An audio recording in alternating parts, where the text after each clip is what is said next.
Next thing we're here to talk about is MCIs. What does that stand for? Mass casualty. Everybody's nightmare, right? Anybody here feel comfortable with an MCI? Anybody ever had an MCI before? I find it hard to believe. I'm the only one in the room. So, what is an MCI traditionally for post 53? Anybody know? It's got to be more than just me and Ron.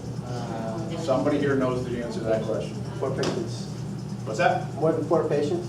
4 patients. Where'd that number come from? From the ambulance. There's a better answer than that, but I'm not, that's a good answer. Something that overwhelms the resources we have. Local resource. Oh, textbook. Perfect textbook answer. It's in all the curriculum, so I'm not asking you a question you've never heard before, so hopefully that's what is in everyone's head. However, what changes is an ambulance is out of service. Now you only have 2 ambulances. How many patients can you handle at that moment? If you call for another ambulance, is that an MCI or is that just mutual aid? Anybody? Still mutual aid. Okay. Let's talk a little bit. What would you guys think an MCI is going to look like? Forget the ones we've had because obviously nobody raised their hand.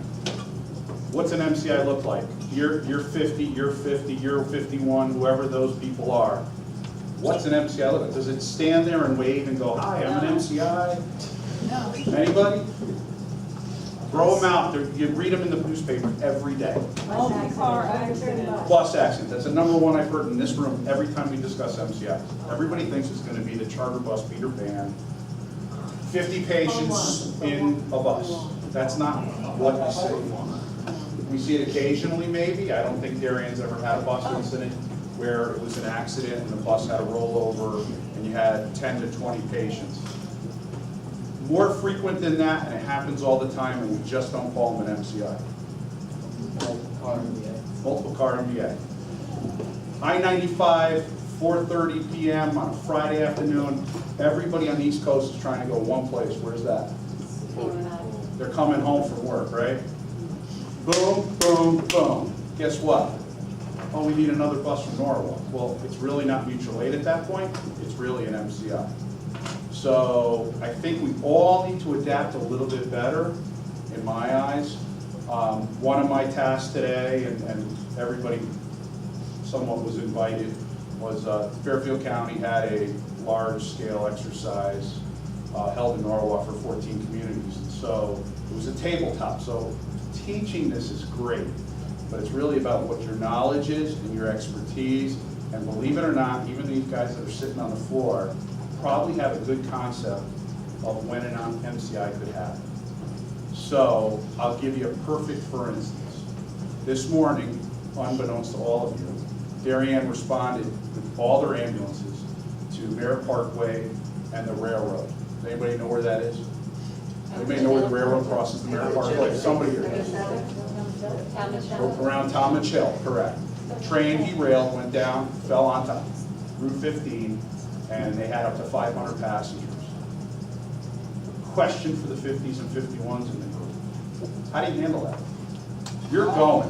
It's not even going to be dispatched as mutual aid because people that live right there, the town line is right there, someone's going to pick up a phone call and say, 911, I just heard a large crash. I have no idea where it is or what it is, but I heard a lot of noise and someone's got to be hurt. We're all going to go. We're going to get dispatched. Would you agree with that? So it's going to be a first response effort, not a mutual aid effort, even though the outcome was, it's all make believe. The outcome was that it was in New Canaan. New Canaan's all there, we're all there, and so we're talking about MCI. What in EMS, all of us, is important? Scene safety. So you want to make sure the scene's safe. Who generically does that? Fire usually, right? Especially in a crash situation. If it's a crime, you're absolutely right. The police are right there. Quite frequently, the police will meet everyone there and they'll say what they have and they'll give you a what? Does anybody know that term? So, I know there's no firemen. What's the thing you do when you scan the scene? Scene size up. There you go. So it's really critical that the first responding unit, which for us is usually 50, gives everyone a mental picture. And that mental picture may be the bus down the embankment. It could be the train that just had a collision right at Maroon Heights. So you had 2 trains crash. It happened 2 years ago up in Bridgeport. And that's what this was about. We were having a tabletop exercise for those of you, which is what we're doing right now, so to speak, is we're just discussing the incident. So 2 trains collide in Maroon Heights Station.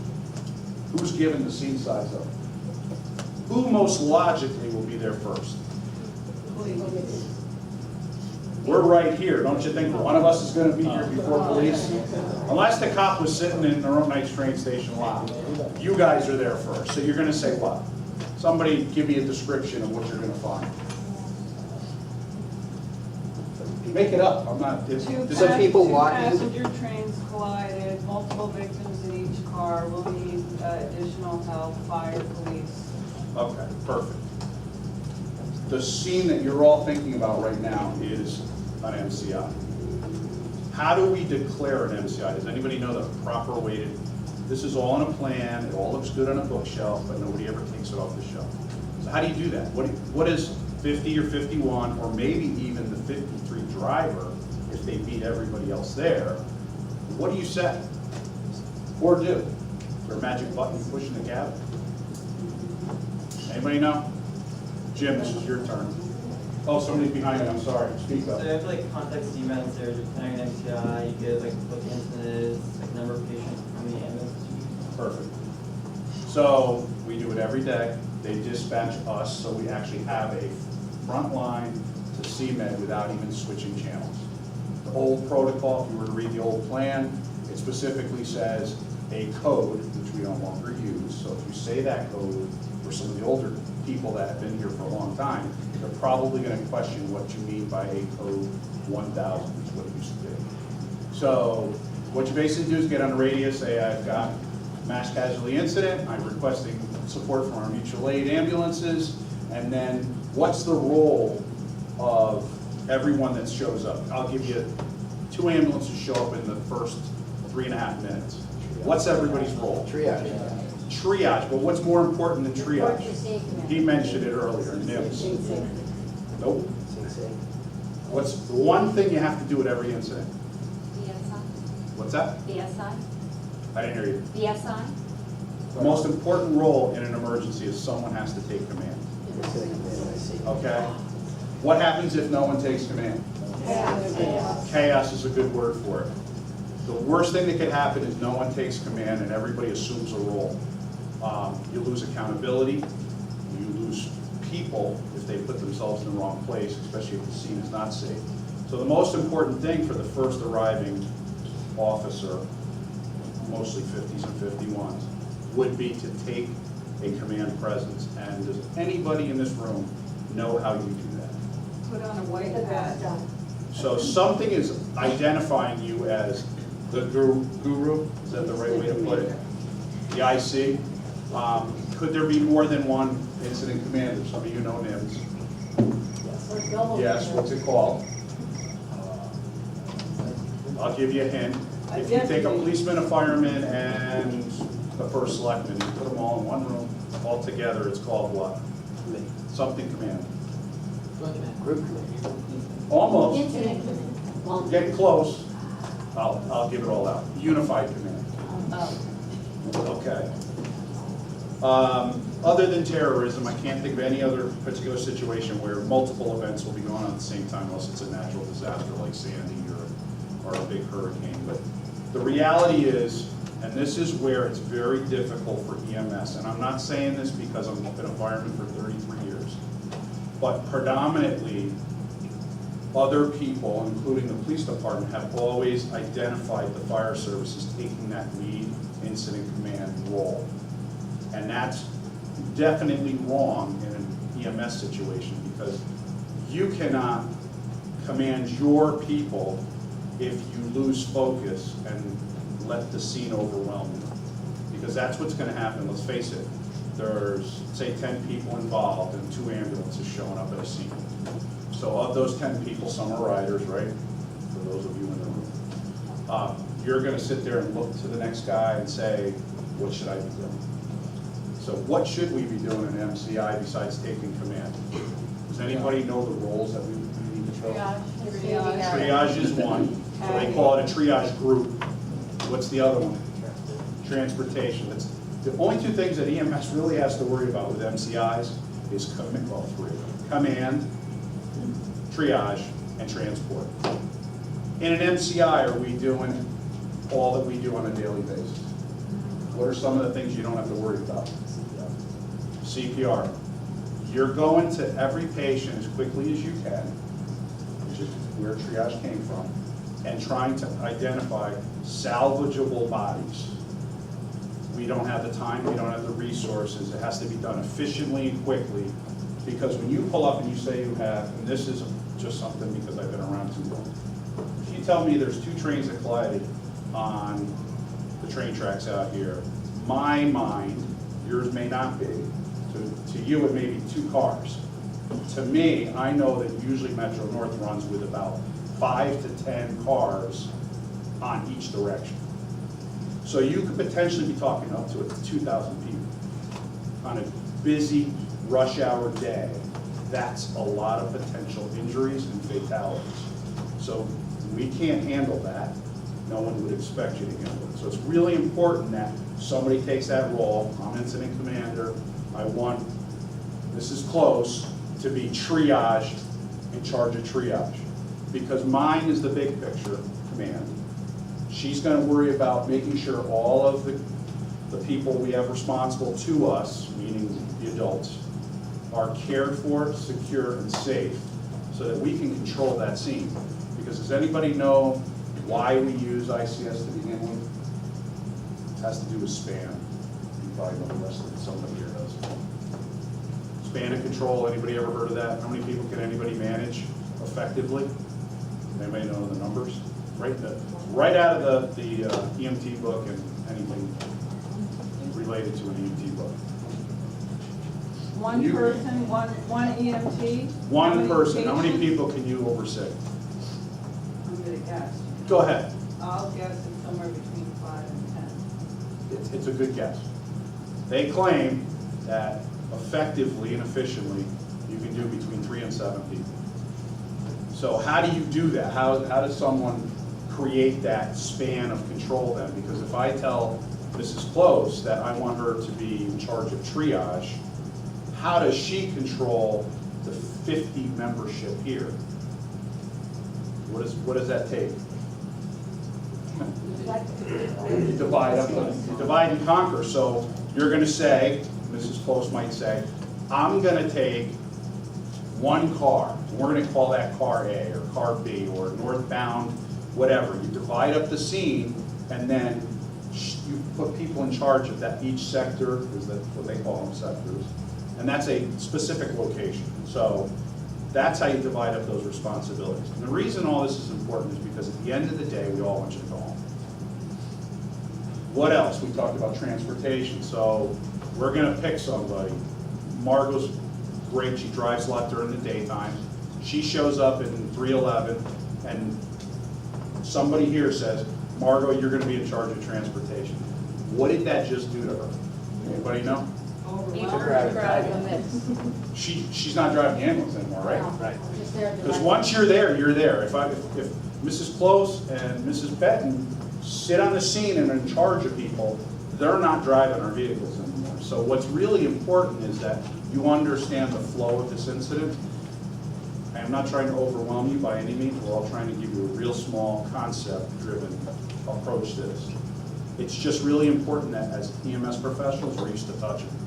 We're used to, you know, if she's injured, we're used to doing this. Are you all right? Are you okay? That's not what you're doing when there's a lot of people injured and possibly fatalities. You are literally going person to person. Does anybody know what's in the vehicles that we track injuries with and all that? Tags. Does everybody know where those tags are? So if you said, if Mrs. Close or anybody else running the scene, if they said you need to triage tags, does everybody know where they are? Everybody know how to use them? Anybody ever used them before? No. It's not unusual. I think I can speak for most professionals that we talk about it all the time, but everyone's afraid to use any of our stuff because it costs money. we're pretty good here. We train with what we have, so I'm pretty proud of that. The reality is, at some point in your life, you should take a triage tag and find out how to actually use it. Sounds easy, sounds simple. They talk about it in our EMT class and all that. But the reality is, I think people are gonna be so overwhelmed that they're gonna leave them in the trucks and they're gonna start barking out these things. And ultimately, the commander of our ship needs to know how many people are injured, how many people are deceased, and how many people are getting transported. So if I give you a little camera, what do you do with a camera? I think you guys were talking about chatting downstairs. What's it called? There's an app. You guys love it. Snapchat. Well, guess what? You, the commander, need to have little snapshots of what's going on in your scene. Because ultimately, the person that's a medical director at Stanford Hospital, the person that's a medical director at Norwalk Hospital, want to know how many patients you're coming inbound with. And I know that's way past most of your education, so I'm not trying to keep this down to kind of a small scale, but it's really important to understand that the roles drastically change in an MCI. The other thing too is, having done one over at Stanford Hospital when the generator went out and the call for resources, use CMed, because they are great for, getting to ambulances from, Norwalk, getting to from Greenwich, and also they'll come back and say, okay, how many of you transported? So in this chaos, which you're trying to provide some order, they're an invaluable resource just to, kind of dot the i's and cross the t's. The nice thing about CMed is they're a regional asset to us, so they have the ability to communicate with all these towns and cities around us. The scenario this morning that they laid out to us was very complicated, time consuming. If you have that kind of damage, you're going to have extrications that are very prolonged. So you're working very closely along the fire department, the police department. I think it's just important to, as everyone here, that you understand the change of your roles. It's really not about what you do. It's not about how you do it. It's more about you're no longer that one-on-one team of responders where you're taking care of the one or two patients that you're dealt. It really is important to understand the flow. And I think it baffles most services, so it's not, if you're looking at me funny, which most of you aren't, I think it's important to realize that it changes drastically, and your mutual aid companies are probably going to be your transport companies. Probably our 3 buses, unless we can find drivers outside of the realm, like a fireman or a cop or somebody else here that's not serving a role, you really don't move patients in the town that this thing happens. Yes? Just a question about CMed. I know on like the radios in there, you zone up, you get them from like, you identify as med 5, like D or direct. Would we use that like MCI versus saying like something about? I would say, in my eyes, that we're going to use our channel. I think CMed's going to operate independently of us. I mean, that's the way that local emergencies usually happen. It's a little bit different. If you were, I'll give you a perfect for instance. New Canaan has the MCI, which both of them have it in New Canaan today. They look great. Only this wasn't real. The reality is that it takes a lot of pressure off you not being responsible. So as Mrs. Close said, if you don't have to worry about exactly what you are trying to be responsible to, it takes a lot of pressure off all of us. So if you said, I have 500 people that are in the area of this incident, they may not all be hurt, obviously, right? There's a lot of walking wounded, they think they're hurt, or they don't even know what happened because they were asleep when they were on the train, whatever. The reality is that CMed is, when they hear that, and when our dispatch hears it, the fire departments hear it, it gives them this mental picture, and then they can prepare for that. So you're not saying 500 people, that's how many ambulances do I need? And where are they all coming from? That's not your responsibility. So that's some load that's off all of you when it's in our town. So the important thing is to realize you're talking to CMed and we talk on our dispatch channel, because years ago it wasn't that way. Anything in? I think CMed would designate a med channel to talk to, from the incident command to talk to responding units. Right, so I think for those of you who probably have heard this before, sometimes CMed dispatchers get a little short. If they're really busy, they might tell you radio silence. It's not unusual for an MCI to not use the radio pretty much at all because it just overwhelms everyone and everything. Most likely what would happen is CMed themselves would patch into all the hospitals, and I'm saying every hospital in the region, and they would say, Darienne's had this large, whatever, bus accident, train accident, you know, explosion at Brings End, whatever it is. And we expect so many patients to be distributed across, because if you brought them all to Stanford, what would happen? You wouldn't even be able to get them in the door. So the CMed, this plan that has been developed for many years, it's region-wide, they have it all worked out to try to distribute patients evenly, try to get the most important patients that need trauma stuff to a trauma hospital versus sending them somewhere else that's not. And the last thing that I'll just highlight a little bit about is that the state itself has a plan for all ambulance services across the entire state, and it's called the forward movement of patients. And the reason they have that plan is if you had to evacuate a critical facility. So if Stanford Hospital lost their generator, lost their power, and all of a sudden they realize it's not going to be up for a couple hours, guess what they're thinking about? How are we moving 400 beds? So the good thing you don't need to know is, you really don't have to worry about what the plan says. Most of you don't get involved in that. I think a lot of the adults have to worry about that level of the operation. But it would not be unusual, and that's why the CMed radios have northwest, northeast, southwest, southeast CMed zones in them. Many of you probably have never even tried to push the button around to see what it is. But if you change Med 5 to northeast, no one's going to answer you. The reason is because that's a channel they don't hear down here. So, go ahead. You guys have, and by the way, this week, one of our CMed radios was changed, so the day lady was trying to patch in, and they couldn't patch into the hospital. So do not change those, don't change the zones. And Right. if you do, make sure you put them right back. Because Correct. in the middle of an emergency call, nobody's gonna look at the radio and say, why is there a D on this channel? They're just gonna be like, why isn't this working? Don't screw around with the radios. No, but know that they do that. I'm not advocating everybody go downstairs and play the radios by any means. All I'm saying is that there is a purpose for those channels, and if we were asked to go to Bridgewater, Connecticut for whatever godforsaken reason, you would have to know that somewhere along the line they're going to provide you which zone that is and that what channel you're supposed to be responding here to. But in an MCI, it's very important that we don't have a lot of chatter on the radio. It would be probably an appropriate time to use talk around for post itself so that we can communicate amongst ourselves without causing a lot of traffic. Part of this rolls out a whole bigger thing, like if it was on the train tracks, for instance, or even a train station, something happened at the train station itself, it's not just an EMS thing, is it anymore? I mean, what's the first thing? If you hear mass casualty, what's the next thing you're thinking of? Power, electricity. Power, electricity, how about terrorism, a man-made event? I mean, let's face it, we live in a different world than we did when I certainly was your age.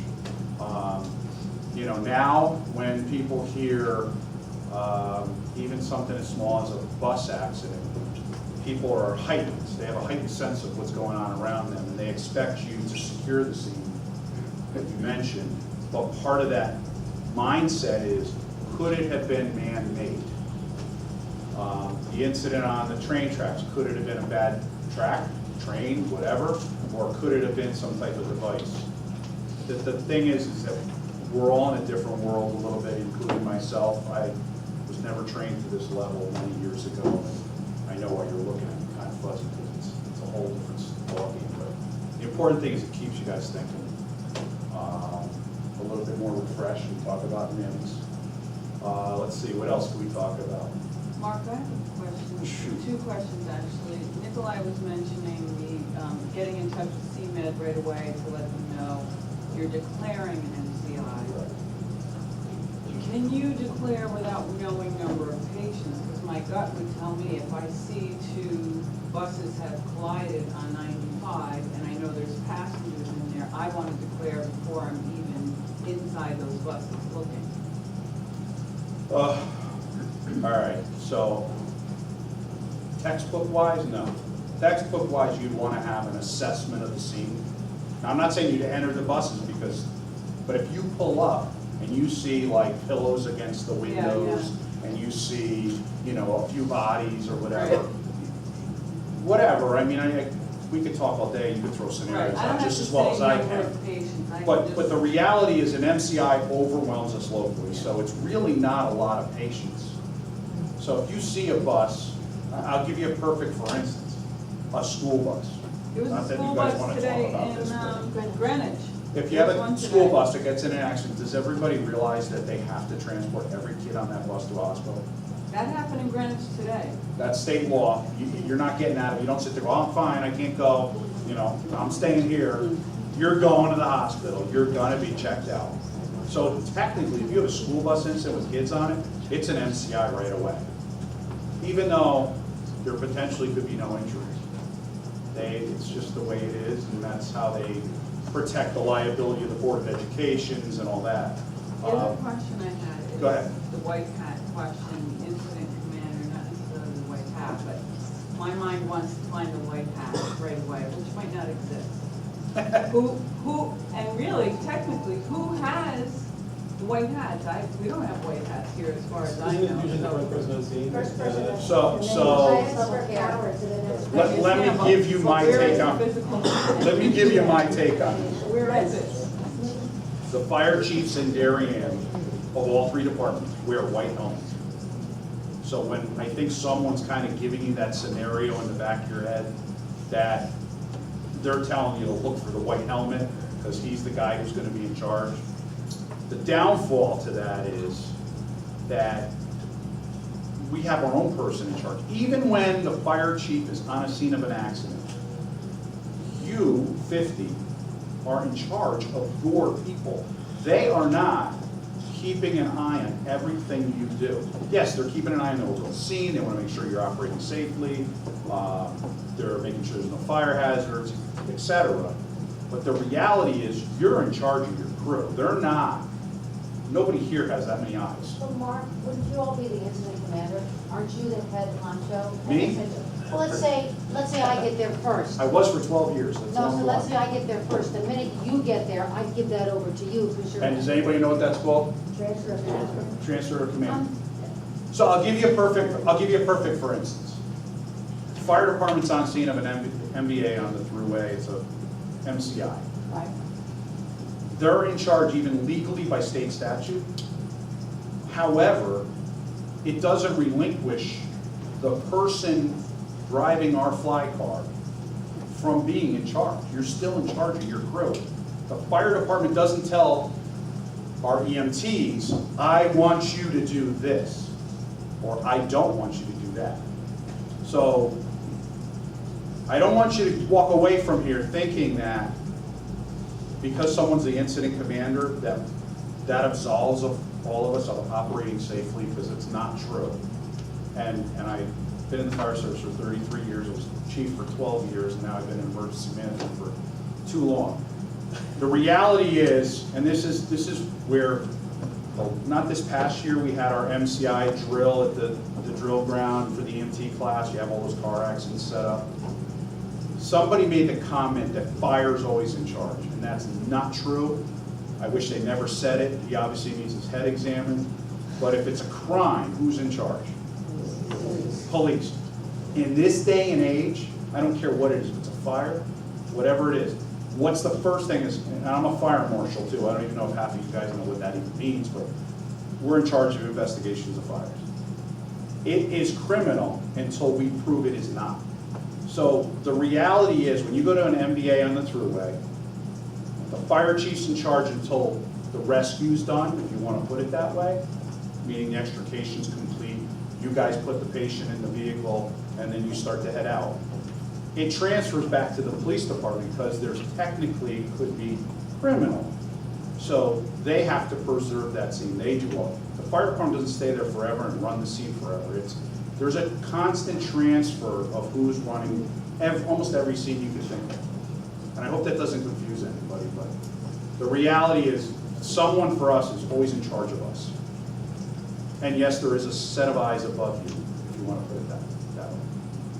But the white helmet, to get back to that, there is, in the fly cars, vests, correct? We have vests in the smart triage thing. Right. Well, we have the MCI, we have the little orange thing on. Yeah. Well, I want to ask, since Margot is so anxious to transfer all responsibility when you're on scene, what happens, who's keeping track of our patients? We have our own tier of I know, I'm people. curious, this is a real question. So now we send 42 patients to 6 hospitals in the area. Who's writing those charts? Don't answer. Who's writing those charts? How are we keeping track?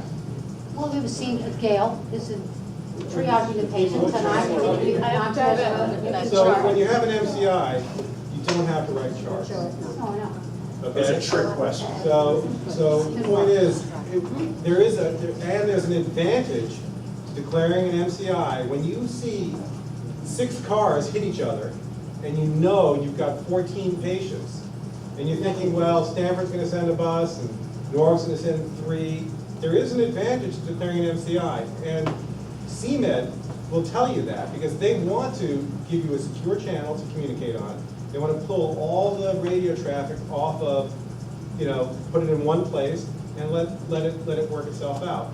But the most important thing that Margot, you will be doing on scene, because you're gonna have these tags, or if you don't pull the tags out, you don't have the presence of mind to figure out how to use this stuff, you have to know, where did you send these people? Because ultimately, the moms are gonna come up and say, or the people are gonna come up and say, where did Johnny go? And you're gonna have to say, well, Johnny went to Stanford, or he went to Bridgeport, because that's really important. So you've got to keep track of where you sent your patients. And the other thing is, if you're first on scene, you have to have a way to have all your ambulances leave the scene.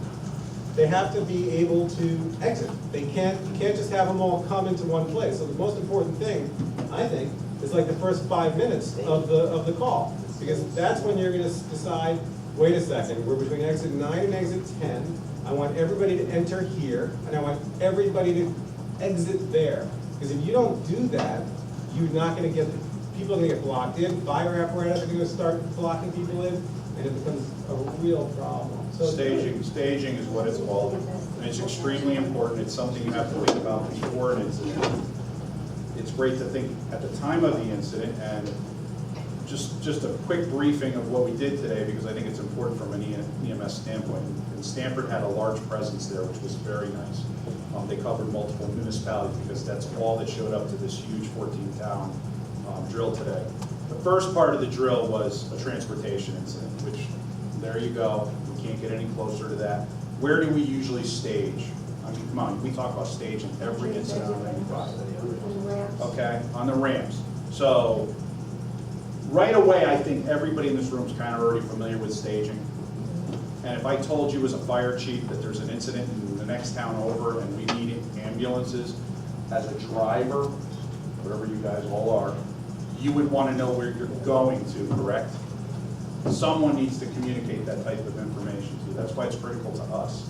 There are components that all mesh together. I think, would you say that, Margot? Like, Yeah, everybody's got to do a absolutely. job, but at the end of the day, there are responsibilities all the way down the line. Yeah. So this morning was a transportation incident. We threw a heck of a one out. It was a great time. A lot of good interaction between the state police, New Canaan Police, New Canaan Fire, Wilton Fire. Essentially, we created a scenario that not even the town could handle, but we couldn't even basically handle it as a region. If you think about 1,000 people, that's a lot of ambulances. That's a lot of fire people. And then you've got the criminal possibility, which means you have a lot of police presence, and you need to secure that scene. The afternoon incident was even more freaky, and I know we're a little sensitive here, so if I say this, tell me to stop. But the afternoon incident was an active shooter incident. And you could put it in any building in town, I don't care where you put it in your mind. But one thing that has always scared me as a planner, that's what I'm paid to do these days, is to look at situations and plan for them. And one of the things that I'm always worried about is what happens if something happens at DHS? Why? Everybody in this room should answer that one. Because our EMS agency are school students. If it's a crime, guess what? You're not leaving school. That ambulance is never moving a beat. It's not moving anywhere.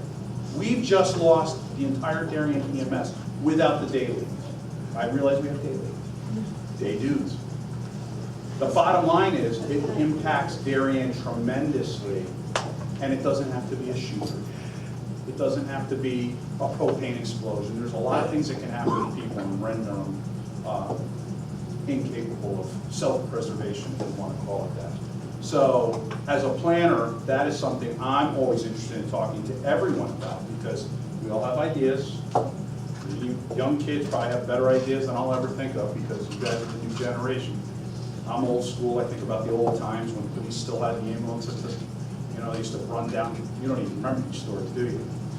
When there was an EMS call in Darien many years ago, the ambulance sat at the police department, and they would have officers go off the road, grab the ambulance, and then they would go to the call.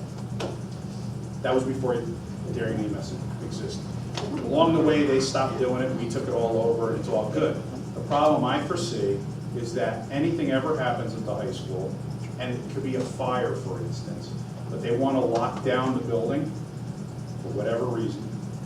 You guys aren't going to be able to respond. And I think that's going to be very difficult for all of you that are used to helping people.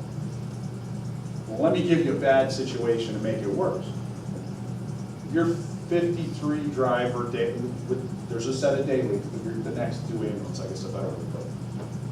And you start running down the hall as a police officer with a gun, who doesn't know what's going on, and you're running down the hall. What do you think's going to happen? You're not going to be happy. Whether it's the taser or it's a gun, it's not going to be happy news.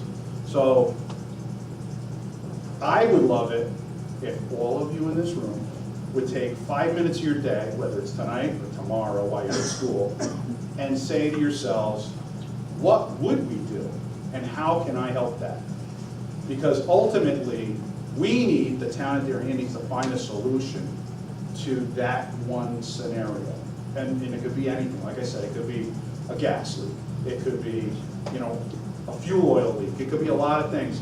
There could be things that really put us in a bad way. And so when you're sitting in science tomorrow and you're looking at the Bunsen burner innocently, you think about it. What would happen if somebody walked away after their last class, turned on all the Bunsen burners because the teacher decided to split early, and left? And I hate to put things in your minds because I don't want you guys doing it. Believe me, that's the last thing I want to do is see some postie get arrested. But the reality is there's so many things that can happen in this day and age. If we don't plan for it, me, myself, it's a gross injustice to the community we all are trying to help. So, But Jane, isn't that just as this is if good. you had an ambulance out of service, you would notify CMed, like that's the first step. So the first All right, step in so- the scenario at the high school is we have an ambulance and a crew out of service. Right, but I'll give you a perfect, for instance. Who knows the lockdown scenario? You guys all better know the lockdown scenario. What'd you say? What'd you say? What's the lockdown scenario for Darien High School? You can't move. What's the other thing you can't do? You can't talk. So who's telling CMed that we have an ambulance out of service? Well, I will. I will. So the day leagues might, Right. okay? No. But if you didn't think about what's going through the scenario, someone may not do it. Well, there's supposed to be a telephone chain, and everybody's supposed to come down here as opposed to go to the scene. Right. I mean, that was what it used to be, I don't know, it's changed. But Mark, I just wanted one thing. Sure, go ahead. In the years of doing mock MCIs, for all the drivers, and this gets way down, what's sort of trivial, but never let go of your stretcher. Because when you've got lots of beds being taken up, all of a sudden they go, let me have your stretcher. Don't ever take your hand off, because it will leave you in 2 seconds. I mean, my recommendation, this is a practical recommendation. You go to an MCI and everybody in that vehicle is going to start doing triage, which is probably what's going to happen, right? Would you say that's what's going to happen? They're going to do triage. I would lock the doors to the ambulance. Now, granted, any EMS provider in another town probably knows how to unlock the ambulance, but they have to make an effort to do that.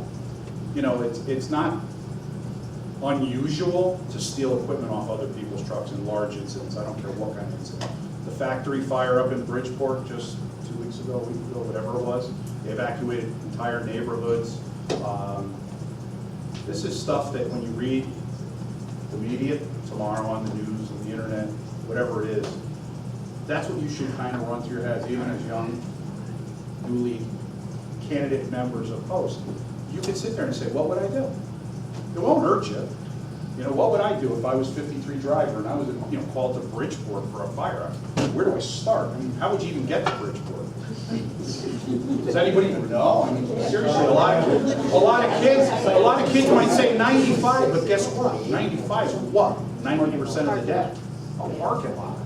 So, it's little things that put us at the top of our game versus getting a call and going, oh my God, and looking like deer in the headlights. Like, oh my God, what do I do next? So I think it's just important to have these conversations as crew meetings. We talk about certain things. I think everybody here has probably talked about a cardiac, right? As a crew meeting. Anybody ever talk about an MCI? Hey, Rob. Yeah, Rob. I agree. Tags out. So is there any questions? I know Mrs. Newman had her hand up and we lost you. I had actually a point to make about the lockdown situation, and I think it doesn't take an MCI, but any catastrophic event in town where lockdowns, or school lockdowns would be put in place. So it is a timely thing for us to review how we, as an organization, contact any young adults who aren't in school that day, and all of the adults, or the membership that is able to come to Post, respond to Post, and then there are protocols in place for what we do once we get down here.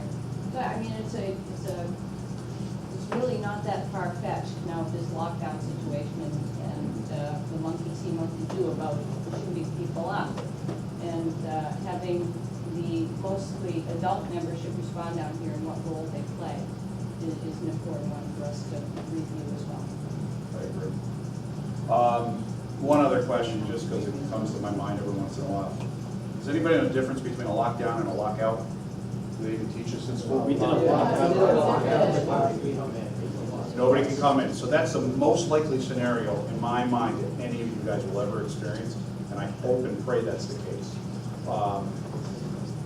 If, for instance, a burglar is in the area of St. Thomas More, for instance, in that neck of the woods of Middlesex, and the police pull in because they think they're just going to another false alarm, like we all do. Fire departments do the same thing all the time. We drive up there thinking, that's nothing.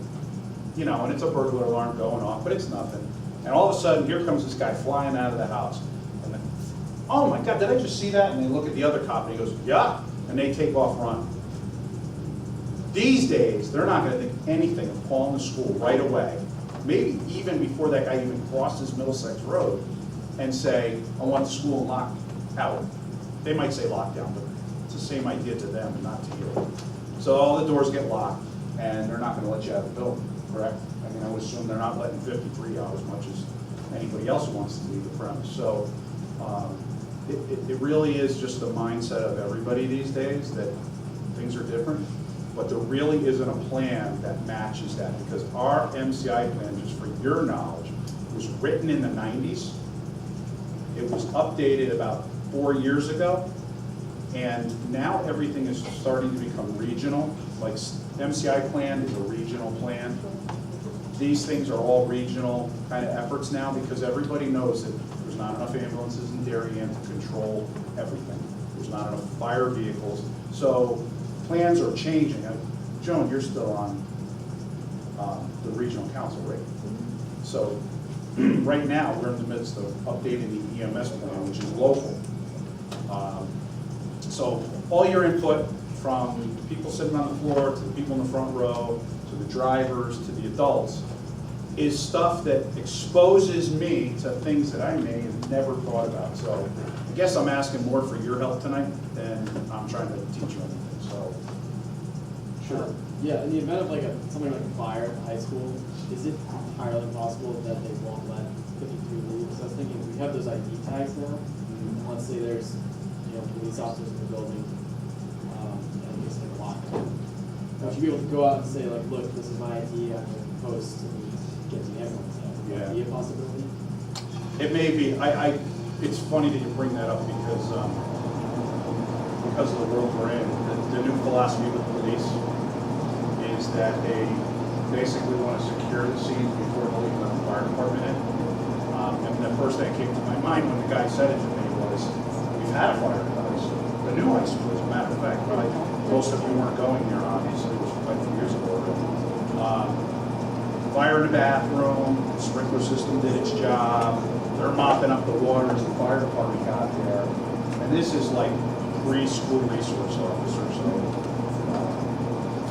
Officer Palmieri wasn't there. But today, I say to myself, well, what happened if that same fire, which happened a long time ago, happened today?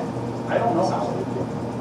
I don't know if the school resource officer has been trained to tell the lock in the building. So I really don't know how to answer it, is what I'm saying. And that's a really good discussion that I think myself, some of the adults in the room, and the police department, maybe when you're sitting around in coffee at the next EMT class or refresher for the police department, would be a great time to have that conversation, because all tactics have really evolved in a very short period of time because of all these situations. They don't just happen in schools, it happens everywhere. There was one in Alabama, was it yesterday? You know, business, workplace shooting. Right. So everybody's mindsets change very rapidly in a very short period of time, and I think it's important for people like you to give all of us input, including the police department, because we're going to think like we always have unless we think from outside sources differently. If someone says something, what if? That's why I think tabletop exercises are an awesome activity. And I was really bummed because there was only 2 firemen in Darien that night, me being one. How would the organization be notified? Of saying, like Jamie was saying, to come here, but how does the notification go out to the members? I'll be brief. My take after today's incident was an active shooter, and they let us pick wherever. Almost every town picked a school. And guess what? Most towns picked the high school. I don't know why. I mean, it's, you know, this one particularly had nothing to do with students. It wasn't a disgruntled student. It wasn't a bullied student. It turned out to be a disgruntled ex-husband who went to, you know, take his revenge out on his ex-wife, who's a teacher in the building. The bottom line is that every single police department that was represented, Darien wasn't, but there was a lot that were there, because like I said, it's 14 towns. Everyone said the same thing, we're calling for everybody.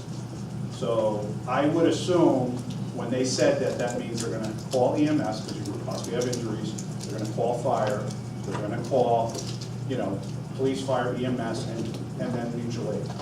Because everybody knows that our resources from the police department aren't that big. Buchanan, I think says 5 officers on the day shift for patrol officers. Darien has about 5 patrol officers. That's not a lot of people to secure a large facility like any school here. I mean, even if you take an elementary school, or if you take a post office, call it wherever you want. I know people don't like to talk about schools, so, you know,